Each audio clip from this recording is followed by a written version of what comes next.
Hello friends, welcome to Study with Harshit. Today I am going to share with you complete revision of Unit 5 Management of Manufacturing System. Friends, आज की इस video में हम करेंगे Unit 5 का complete revision जो कि subject है Management of Manufacturing System.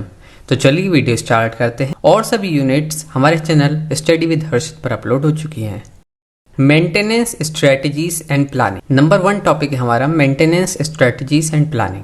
ये क्या होता है? Maintenance strategies and planning are essential components of an effective maintenance system. जो हमारा मेंटेनेंस स्ट्रेटजी और प्लानिंग है ये एसेंशियल कंपोनेंट है किसका? हमारा इफेक्टिव मेंटेनेंस सिस्टम का। ये हेल्प करता है ऑर्गेनाइजेशन को एंश्योर करने में रिलायबिलिटी, अवेलेबिलिटी और performance of their asset while minimise down time, जिससे कि डाउन टाइम मिनिमाइज हो, रिड्यूस हो कॉस्ट और ऑप्टिमाइज हो हमारी रिसोर्सेस। इन सभी चीजों में हेल्प करता है हमारा maintenance strategies and planning.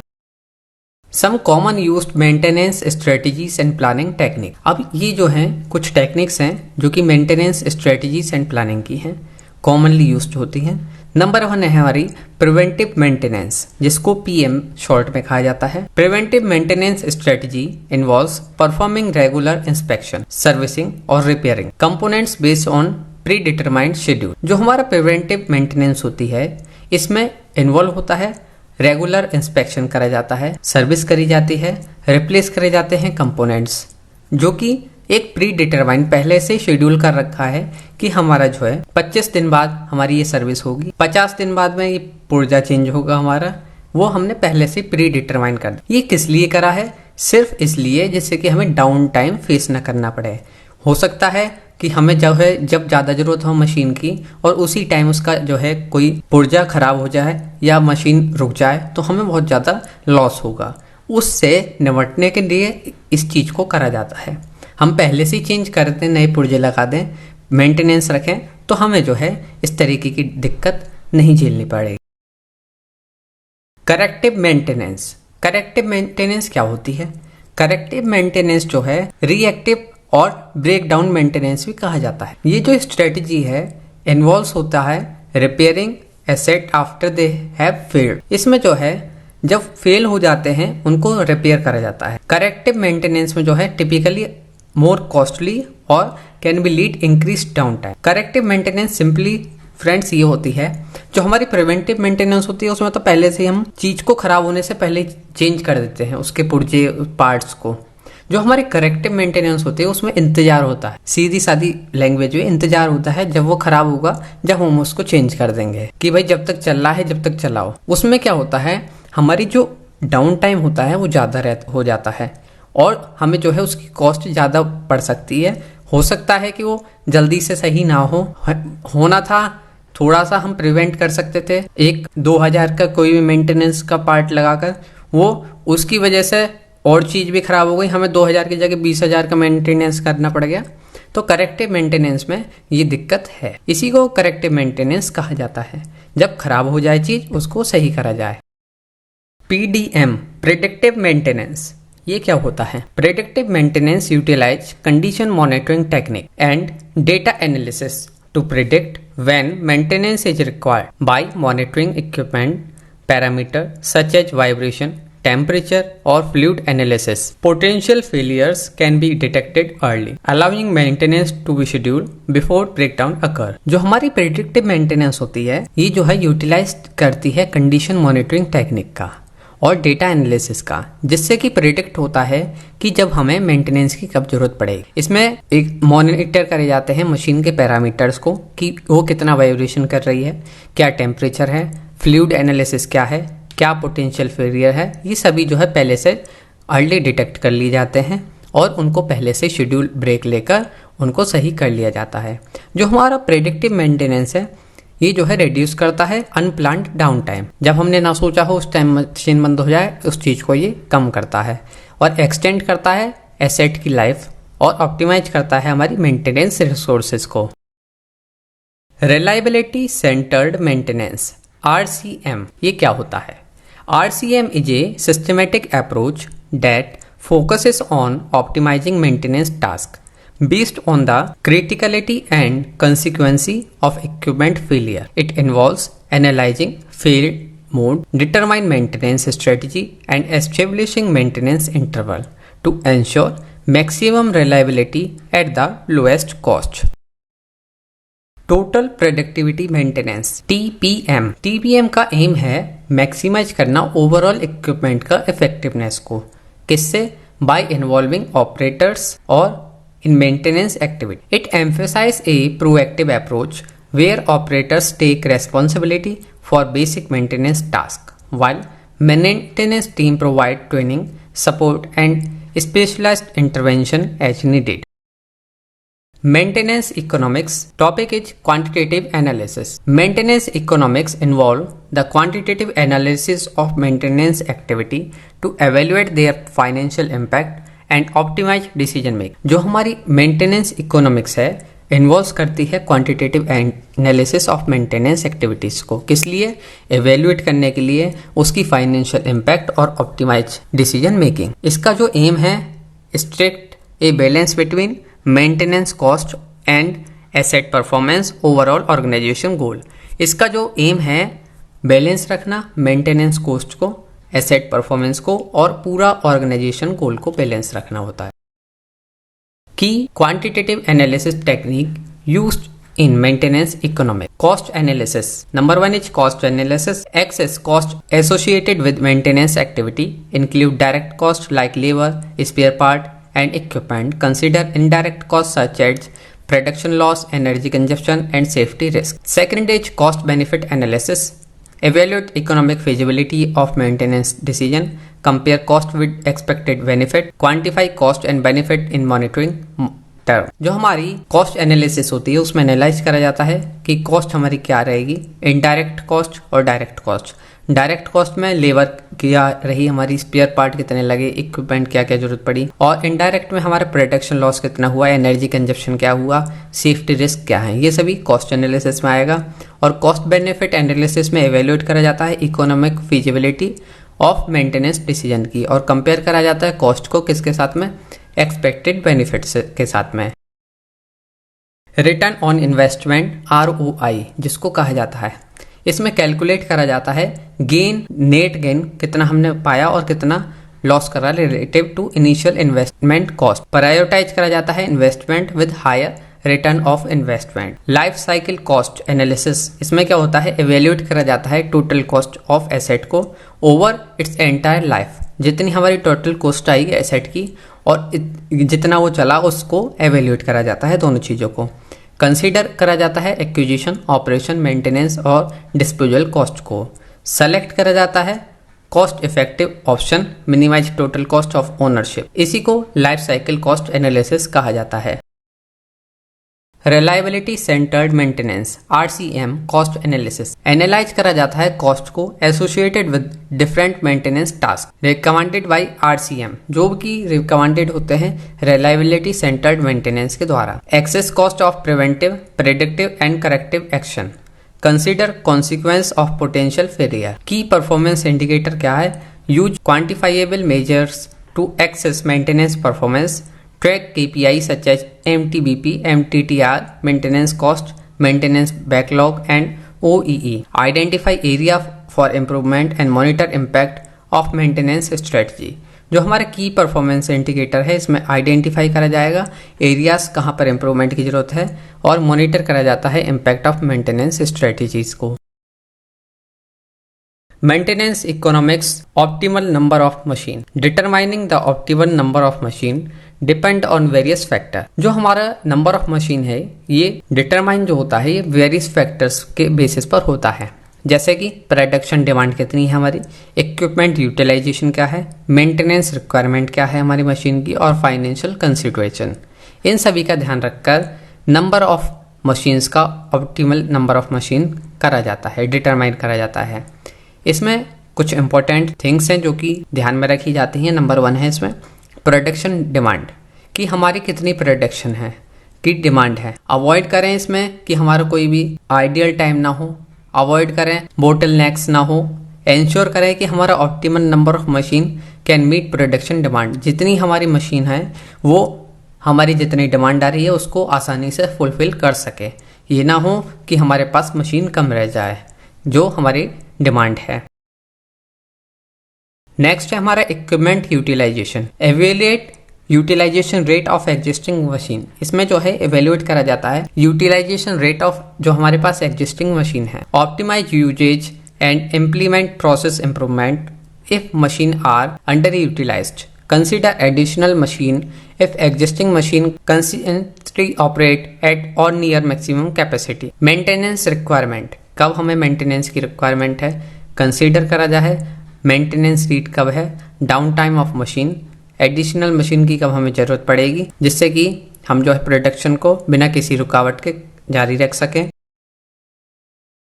Financial consideration, इसमें जो है सभी फाइनेंशियल रिलेटेड पॉइंट्स को ध्यान में रखा जाता है। Perform cost benefit analysis of acquiring additional machine, calculate pay back period of return on investment. जितना हम रिटर्न कर रहे हैं वो हमारा वापस कब आ जाएगा, कितना इन्वेस्टमेंट ROI क्या रहेगा हमारा।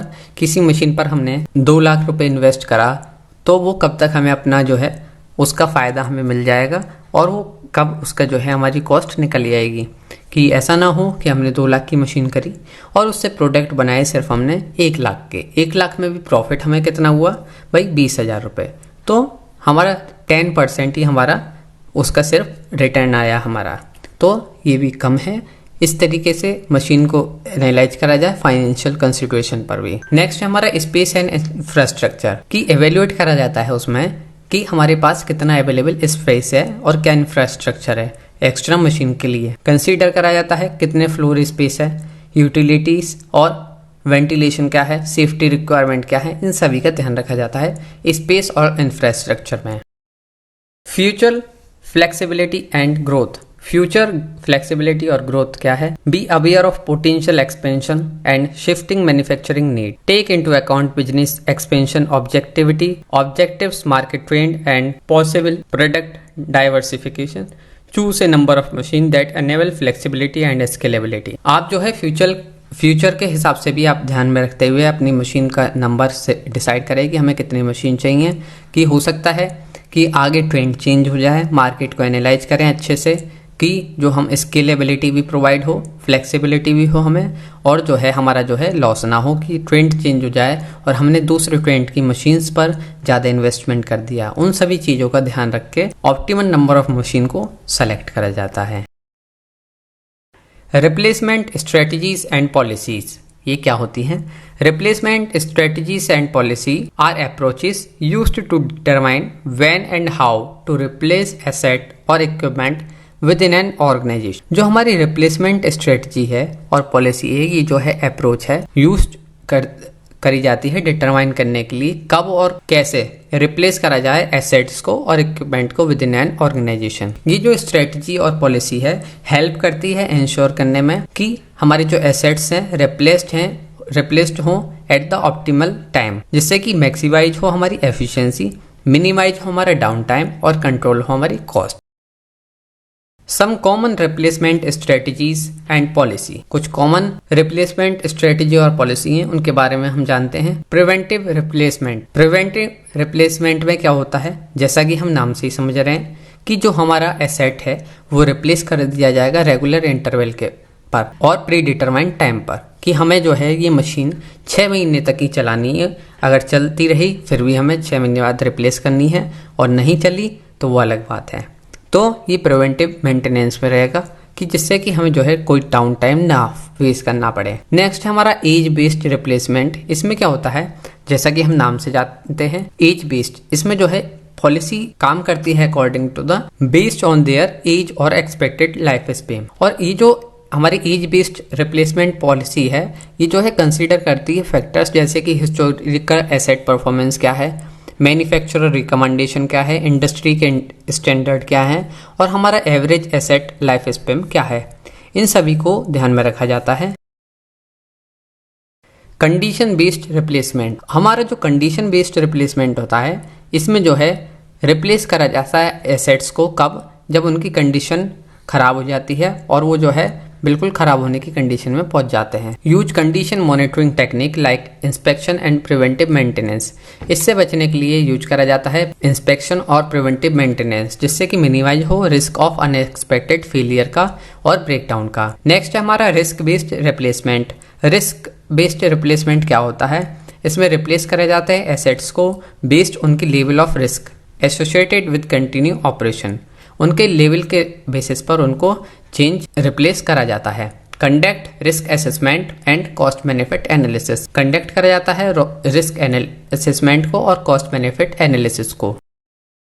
Performance based replacement, replace asset when their performance no longer meet required standard, जब किसी भी हमारी मशीनरी की परफॉर्मेंस जो जिस तरीके की उसे देनी चाहिए, जो स्टैंडर्ड है वो नहीं देती, उस जब जो है रिप्लेसमेंट करा जाता है। Focus on maintaining optimal operational performance, इसका जो फोकस होता है मेंटेन करना ऑप्टिमल ऑपरेशन परफॉर्मेंस को। टेक्नोलॉजिकल रिप्लेसमेंट में क्या होता है? जब रिप्लेस करा जाता है due to advancement of technology, जब एडवांसमेंट हो जाए और हमारे पास मशीन पुरानी है और जो है हम कस्टमर की डिमांड को मीट नहीं कर पाए, फुलफिल नहीं कर पाए और नई टेक्नोलॉजी आ रही है और उससे फ़ायदा भी है, तो जब उन मशीन्स को रिप्लेसमेंट करा जाता है।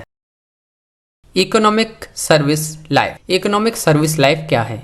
इकोनॉमिक सर्विस लाइफ जो है रेफर्स होती है period during which an asset और equipment remain ecologically viable and provide a most cost effective value to an organisation. ये जो है रेफर्स होता है period during which an asset, जब जो पीरियड जब एसेट जो है इक्विपमेंट हमें रिमेन रहता है इकोनॉमिकली और प्रोवाइड कराता है मोस्ट कॉस्ट इफेक्टिव वैल्यू, किसको?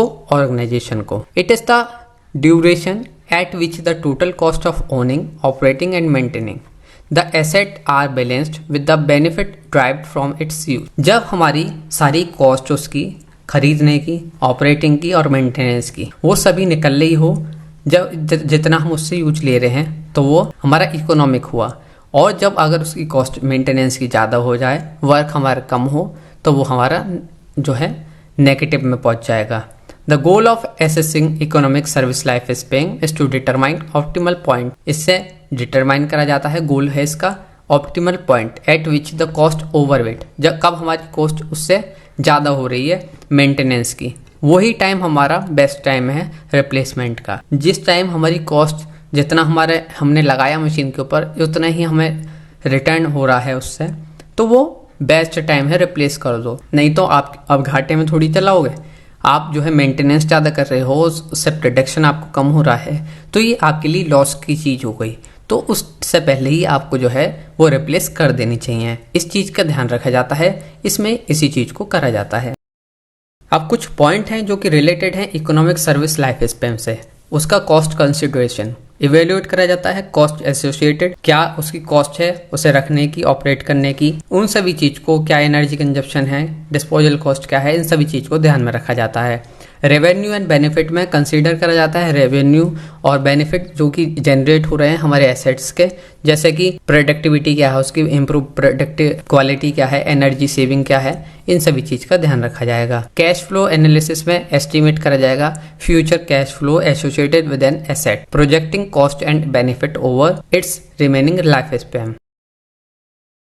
Salvage value access the potential residual value of the asset at the end of its useful life through resale or disposal. Optimization and decision making determine the optimal time for replacement by maximizing the net present value of cost and benefit. Sensitivity analysis evaluate the impact of changing variability and assumption on the economic service lifespan such as a discount rate, inflation rate, maintenance cost and revenue projection. जो हमारा sensitivity analysis है इसमें evaluate करे जाते हैं impact of changing variable और assumption, किस पर? इकोनॉमिक सर्विस लाइफ स्पैन पर, जैसे कि डिस्काउंट रेट क्या है, इन्फ्लेशन रेट क्या है, मेंटेनेंस कॉस्ट क्या रही, रेवेन्यू प्रोजेक्शन क्या है, इन सभी चीज का ध्यान रखा जाता है। हमारा इकोनॉमिक सर्विस लाइफ स्पैन के पॉइंट्स हैं जो कि कंसीडर करे जाते हैं।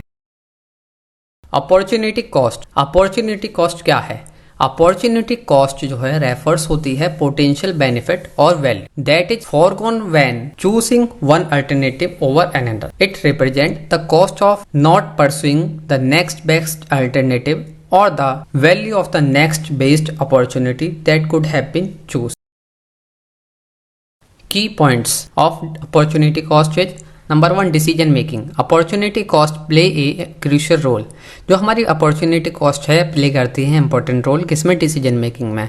जब फेस्ड होता है मल्टीपल ऑप्शन, चूज करना होता है एक अल्टरनेटिव, मीन आपको जो है बहुत सारे ऑप्शंस को सेक्रीफाई करना होता है, उसमें जो है अपॉर्चुनिटी कॉस्ट जो है हेल्पफुल होती है डिसीजन मेकिंग में. एवेल्यूएशन ऑफ अल्टरनेटिव कंसीडर करा जाएगा, अपॉर्चुनिटी कॉस्ट को हेल्प करती है एवेल्यूएट करने में, कंपेयर करने में क्या वैल्यू ऑफ डिफरेंट अल्टरनेटिव की क्या क्या वैल्यू है. ये हेल्प करती है डिटरमाइन करने में which option is provide the greater benefit, कौन सा ऑप्शन हमें ज्यादा बेनिफिट प्रोवाइड कराएगा और क्या हाई वैल्यू बेस्ड है फॉरगोन अपॉर्चुनिटीज. हमारे पास 5 ऑप्शन है, 5 में से हमारे लिए ज्यादा अच्छा कौन सा है, किससे ज्यादा हमें ग्रेट बेनिफिट हो रहा है, कौन सा हाई वैल्यू प्रोवाइड कराता है, उसको डिसाइड करने में हेल्प करता है opportunity cost.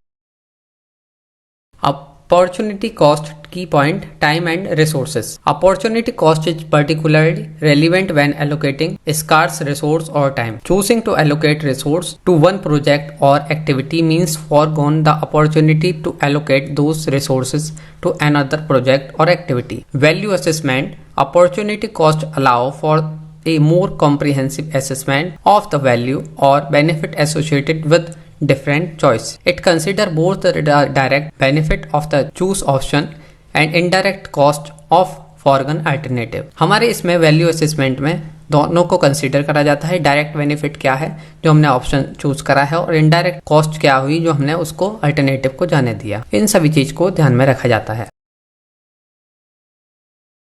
Replacement analysis using specific time period. Replacement analysis involve करती है evaluating the cost effectiveness of replacing an asset with a specific time period. Some point, कुछ पॉइंट हैं इसके main. Define the time period. Determine करें specific time frame replacement के लिए, जिससे कि फायदा हो कि आपकी कोई टेक्नोलॉजिकल एडवांसमेंट होती है या कोई आपका जो है दिक्कत आती है बीच में, तो आप जो है उन सभी चीज़ से निपट सकें. कि हमने सोचा कि भाई हमारा जो है ये मशीन हमें 1 साल के अंदर अंदर इससे यूज कर कर इसको चेंज कर देना है, तो आपने जो डिसीजन लिया है इसी की बेसिस पर लिया है कि हो सकता है 1 साल के बाद उसमें कमी आनी चालू हो जाए. 1 साल से पहले हम उससे जो है मशीन से खूब काम ले लेंगे, और जो हमारे 1 साल बाद टेक्नोलॉजी आएगी नई टेक्नोलॉजी पर हम शिफ्ट हो जाएंगे. कॉस्ट एस्टिमेशन, इसमें जो है एस्टिमेट करा जाता है cost associate. Retaining the asset, जब हमारी कॉस्ट एस्टिमेट करी जाती है क्या टाइम पीरियड है, इंक्लूडिंग एक्विजिशन, ऑपरेटिंग, मेंटेनेंस, क्या मेंटेनेंस में हमारी कॉस्ट गई,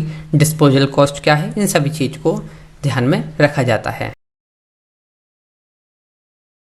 benefit evaluation. Assess the advantages of replacing the asset within the defined period, such as improved efficiency, increased productivity, reduced maintenance, safety enhancement. अगर हम जो है specific time period में replace कर देंगे तो हमें क्या क्या बेनिफिट होंगे. बेनिफिट एवेल्यूएट करना, जैसे कि हमारी एफिशिएंसी इंक्रीज होगी, जो हमारा प्रोडक्ट है उसकी मेंटेनेंस कम होगी, नया प्रोडक्ट है तो मेंटेनेंस उसे चाहिए भी नहीं.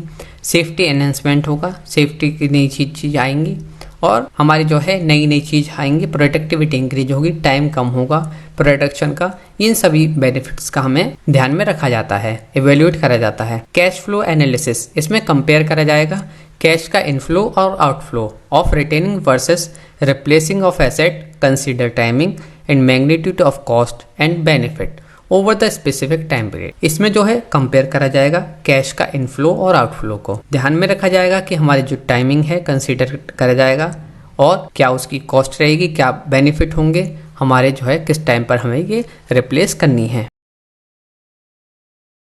Discounted cash flow.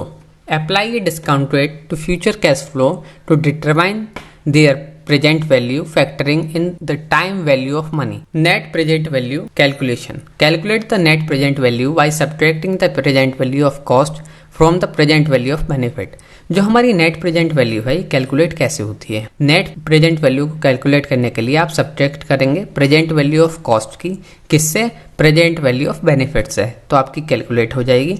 ए positive NPV net value, net present value जो है इंडिकेट करेगी कॉस्ट इफेक्टिवनेस की of replacing the asset within the specific time period. Sensitivity analysis में एवेल्यूएट करा जाता है the impact of changing variable and assumption. On the replacement analysis, consider variation in cost, benefit, discount rate and other factors that influence the decision to replace the asset within the defined time period. Sensitivity analysis में evaluate करा जाएगा क्या सभी चीज को, discount rate क्या रहेगा, other factors क्या हैं हमारे, कौन सा जो है टाइम हमारा बेस्ट रहेगा रिप्लेसमेंट करने का, किस टाइम हम रिप्लेस करना चाहिए, इन सभी चीज का ध्यान रखा जाता है। ये था हमारा replacement analysis using specific time period. Spares management क्या होता है? स्पेयर्स मैनेजमेंट जो है रेफर्स होता है systematic process of acquiring, storing और मैनेजिंग स्पेयर पार्ट और उसकी इन्वेंट्री किस लिए, सपोर्ट करने के लिए मेंटेनेंस और रिपेयर एक्टिविटीज को। जो हमारा स्पेयर मैनेजमेंट है ये रेफर्स होता है, ये जो है सिस्टमेटिक प्रोसेस है किसका, एक्वायरिंग का, स्टोर करने का, मैनेज करने के स्पेयर पार्ट को, किस लिए, जिससे कि वो सपोर्ट कर सके मेंटेनेंस को और रिपेयर एक्टिविटीज को। ये इन्वॉल्व करता है effectively managing spare part to ensure their availability when needed. ये इंश्योर करता है जब भी स्पेयर पार्ट की जरूरत होगी तो आपको जो है वो अवेलेबल होगा, जिससे कि मिनिमाइज होगा इन्वेंट्री कॉस्ट और ऑप्टिमाइज होगा मेंटेनेंस ऑपरेशन। मेंटेनेंस ऑपरेशन जो है हमारा ऑप्टिमाइज होगा। Key points of spares management: identify critical spare part based on equipment criticality and failure analysis. Identify करें क्रिटिकल पार्ट कौन कौन से हैं, उनके इक्विपमेंट क्रिटिकलिटी और फेलियर के एनालिसिस पर। सेट करें ऑप्टिमल इन्वेंट्री लेवल इंक्लूडिंग जैसे कि मिनिमम स्टॉक लेवल कितना रहना चाहिए, सेफ्टी स्टॉक क्या है हमारा, इन सभी को सेट करें। एस्टेब्लिश करें प्रॉपर स्टोरेज फैसिलिटी का और इम्प्लीमेंट करें लेबलिंग सिस्टम जिससे कि इजीली आइडेंटिफाई हो सके और ट्रैक हो सके। रेगुलर मॉनिटर करें इन्वेंट्री लेवल को, यूजेज को और रिप्लेसमेंट जिससे कि इंश्योर हो अवेलेबल, आपको जो भी किसी चीज की जरूरत हो कि आपके पास वो होना चाहिए। कंडक्ट करें पीरियोडिक ऑडिट करें समय समय पर और cycle count to maintain inventory accuracy, counting करें उसकी जिससे कि आपकी एक्यूरेसी बनी रहे और जब भी जरूरत हो आपको तो वो चीज आपको मिल जाए। मैनेज करें life span of spare part, identify करें एड्रेस करें कौन कौन से ऑब्स्टेकल हैं और किन पार्ट की हमें आगे जरूरत पड़ेगी। मेंटेन करें स्ट्रॉन्ग रिलेशनशिप किसके साथ में, सप्लायर के साथ में, और मॉनिटर करें परफॉर्मेंस और रेस्पॉन्सिवनेस को कि कितना वो परफॉर्मेंस अच्छी दे रहा है और कितना रेस्पॉन्सिव है। ऑप्टिमाइज करें मेंटेनेंस एक्टिविटीज़ को किसका यूज करके, हिस्टोरिकल डेटा का और प्रेडिक्टिव टेक्निक का। मॉनिटर करें मैट्रिक्स को जैसे कि स्पेयर पार्ट अवेलेबिलिटी क्या है, स्टॉक आउट रेट क्या है और इन्वेंट्री टर्नओवर क्या है। कंटिन्यूअसली जो है इवेल्युएट करें और इम्प्रूव करें स्पेयर पार्ट का मैनेजमेंट प्रोसेस को जिससे कि ड्राइव हो हमारी एफिशिएंसी, जब भी हमें जरूरत पड़े आसानी से हमें स्पेयर पार्ट अवेलेबल हो। ये होता है हमारा स्पेयर्स मैनेजमेंट।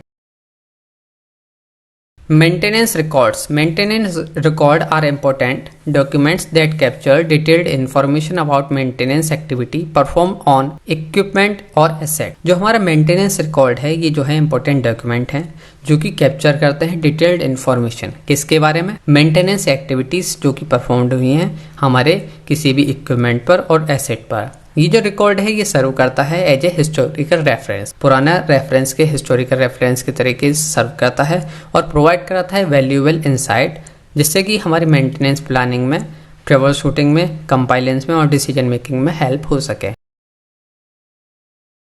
की पॉइंट्स है हमारे मेंटेनेंस रिकॉर्ड के। Work order information, date, time and location of maintenance activity. हमारे मेंटेनेंस एक्टिविटी का डेट क्या थी, टाइम क्या था और लोकेशन क्या थी।